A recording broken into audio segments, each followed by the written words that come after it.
কালের বিবর্তনে তালগাছ হারিয়ে গেলেও নওগাঁর নিয়ামতপুরে ঘুঘুডাঙ্গায় এখন কালের সাক্ষী হয়ে শত শত তালগাছের সারি রাস্তার দুই ধারে সৌন্দর্য বর্ধন করে যাচ্ছে।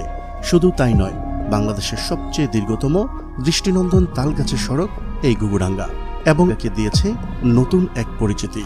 কিন্তু এই সড়ক কিভাবে সৃষ্টি হলো, কেই বা এতগুলো তালগাছ রোপণ করেছে, তা জানাবো আজকের এই ভিডিওতে।